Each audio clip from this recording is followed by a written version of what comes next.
à toutes et à tous. Aujourd'hui, je vous retrouve pour une nouvelle vidéo de présentation.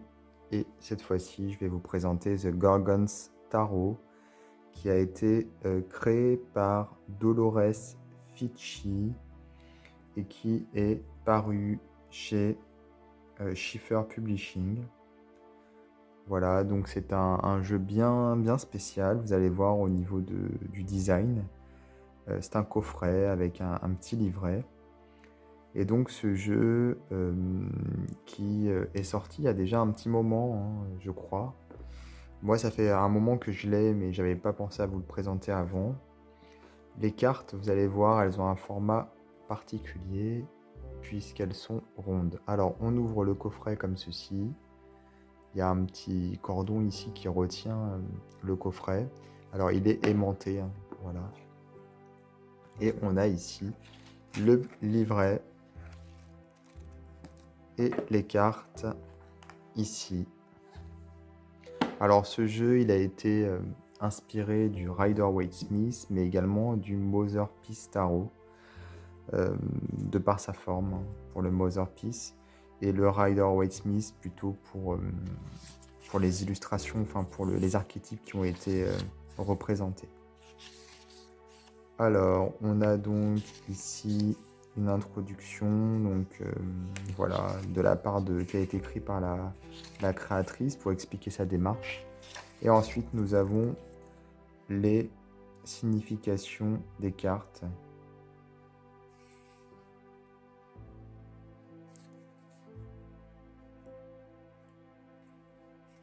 Et il y a une carte additionnelle, c'est celle-ci en fait, The Blind Gorgon.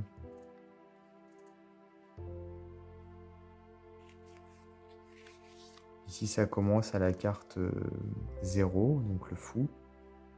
On a donc le sens de la carte, puis les significations traditionnelles et les significations lorsque la carte est renversée. Enfin, elle se présente renversée, c'est-à-dire à l'envers, quoi. Donc on a les significations des arcanes majeurs et des arcanes mineurs également. Donc il y a 79 cartes, puisqu'il y a cette carte supplémentaire. Alors les cartes sont grandes, comme vous pouvez le voir. Elles sont brillantes. Ouais, elles sont glossy, comme on dit. Elles sont épaisses quand même, hein, pour le coup. Enfin, elles sont pas super épaisses, mais ça va. Elles sont, il y a pire, quoi, on va dire. Il y a plus fin. Par contre, comme elles sont brillantes, elles accrochent beaucoup, donc on a du mal à les manipuler, malheureusement. C'est vrai qu'en termes de qualité, à cause du fait qu'elles s'accrochent comme ça les unes aux autres, c'est vrai que c'est dommage. Le dos, le voici. Et donc vous allez voir, les cartes sont vraiment originales de par leur design. Donc elles sont toutes en noir et blanc. Ça a été fait par ordinateur. C'est vrai que quelquefois ça peut être un petit peu... Enfin, ça donne un effet un peu bizarre. Moi, ça me fait un peu mal aux yeux parfois quand je regarde les cartes. Parce que on sent vraiment comment dire, digital, graphisme fait par ordinateur. Et on a presque l'impression d'avoir sous les yeux quelquefois des images de jeux vidéo d'époque, des années 90. Après, il y a beaucoup de symbolique. C'est un jeu qui est vraiment intéressant, hein, parce que les cartes, bien qu'elles s'inspirent de tarot traditionnels comme le Rider-Waite-Smith, elles ont été repensées. Mais c'est vrai qu'il y a beaucoup de formes, les petites vagues, etc. Tout ça, ça a été fait par ordinateur et du coup, ça fait un peu bizarre pour certaines cartes. Alors ici, il y a de la couleur sur celle-ci, donc ça donne un peu plus de profondeur, je trouve. Elles sont très symétriques, les cartes, enfin les dessins.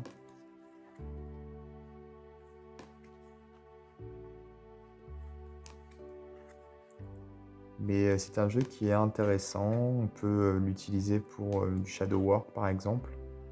le fait qu'il soit comme ça en noir et blanc. Bien que ce ne soit pas le but, le jeu n'a pas été créé dans ce but-là.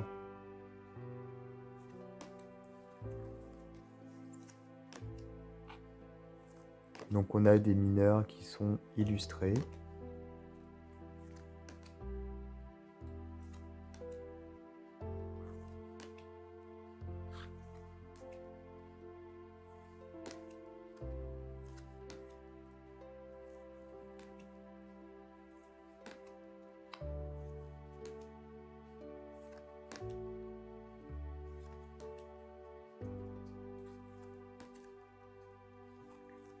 À la base, la créatrice l'a fait pour elle, le jeu, vraiment, elle l'a fait sans prétention et a priori, de ce que j'ai compris, il a fini par être édité, mais après de nombreuses années où elle a retravaillé le jeu plusieurs fois, il y a eu plusieurs versions du jeu et elle comptait pas forcément l'éditer à la base.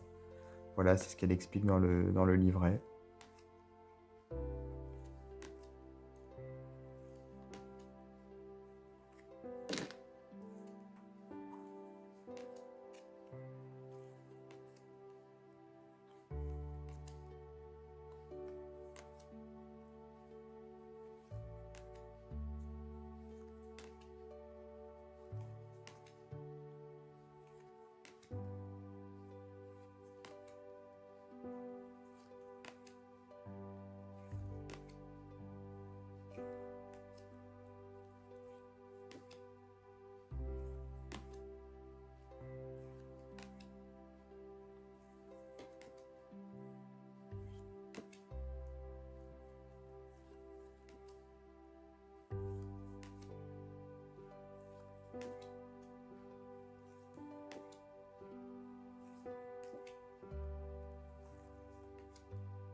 Donc voilà pour le Gorgon Starro.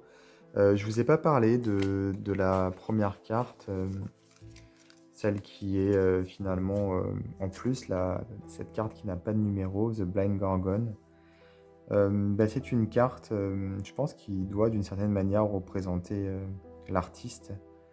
C'est une carte qui est très riche en symbolique et donc elle représente donc ce personnage qui est une aventurière quelque part, qui part à la quête d'elle-même et qui se retrouve face à comment dire, éléments, des choses dans sa vie, voilà, qui sont représentés ici sur la carte. On retrouve d'ailleurs pas mal de symboles qu'on retrouve dans d'autres cartes sur celle-ci, voilà, comme si c'était une sorte de condensé du jeu. Mais c'est une carte qui est à part hein, dans le jeu, même au niveau du livret, elle a plus de pages. Je pense que c'est vraiment la carte du jeu, quoi, si vous voulez. Et on peut bien entendu l'utiliser pour tirer les cartes lorsqu'on tire ce jeu, mais on peut aussi, si on n'est pas à l'aise, la mettre de côté et utiliser uniquement les 78 autres cartes. Voilà. Donc ce jeu est toujours disponible, hein, bien sûr, chez Schiffer Publishing. Voilà.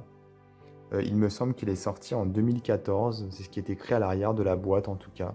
Donc ça fait déjà un petit moment effectivement. N'hésitez pas en tout cas à vous abonner à ma chaîne, à activer les notifications et moi je vous dis à bientôt pour d'autres vidéos.